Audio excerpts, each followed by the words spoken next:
পুজো তো সামনেই চলে এলো, আর এই যে আমি শাড়িগুলো নিয়ে বসে বসে ল্যাদ খাচ্ছি। এতদিন ধরে আমি শাড়িগুলো নিয়ে ল্যাদ খেলাম, কারণ করার কোনো এনার্জি লাগছিল না। বাড়িতে মেশিন থাকতে মধ্যে তার মধ্যে মেশিন হয়ে গিয়েছিলো খারাপ, তো আমি এই শাড়ির ল্যাজটা বসিয়ে নিয়ে এলাম। আরও কিছুগুলো সেলাই করতে আছে, দেখি যদি সেলাই করা যায় মেশিনটা ঠিকঠাক করে। তো এই শাড়িটা ছিল আমার আগের বছরে, তো এই শাড়িটাকে আমি একটু নতুনত্ব করার জন্য এই যে সাইডে ল্যাজগুলো বসালাম পুরো শাড়ির মধ্যে।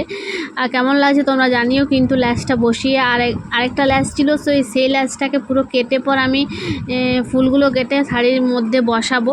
তো সেটাই করতে বসেছি আজকে, জানি না কখন শেষ করতে পারি। আগে যখন টেলার মেশিনটা ছিল না তখন মনে হতো যে বাড়িতে যদি একটা মেশিন থাকতো নিজে নিজে সেলাই করে নিতাম, তাহলে টাকাটাও বেঁচে যেত। আর এখন যখন বাড়িতে মেশিনটা হয়েছে, বসে বসে এতদিন ধরে ল্যাদ খেলাম, আর সামনেই পুজো, এখন আমার মনে হচ্ছে যে এগুলো সেলাই করতে হবে। তো এই যে আজকে বসেছি, জানি না কখন কোনটা শেষ করতে পারি। আর তোমরা জানিও এই যে শাড়ির ল্যাজটা বসিয়ে কেমন লাগছে শাড়িটা। আর পুজোতে যখন পরবো তোমাদের সাথে অবশ্যই শেয়ার করব পুজোতে কোন দিন পরছি। আর এই যে আমি এই ফুলগুলো শাড়ির মধ্যে বসাচ্ছি কেটে পর, জানি না কেমন লাগবে পরে পর, আর শাড়িটাও কেমন লাগছে তোমরা জানিও ল্যাসগুলো বসিয়ে। তো এই তো চলো করে নিই, তারপর তোমাদের সাথে আরও নেক্সট কোনো ভিডিও নিয়ে আসবো।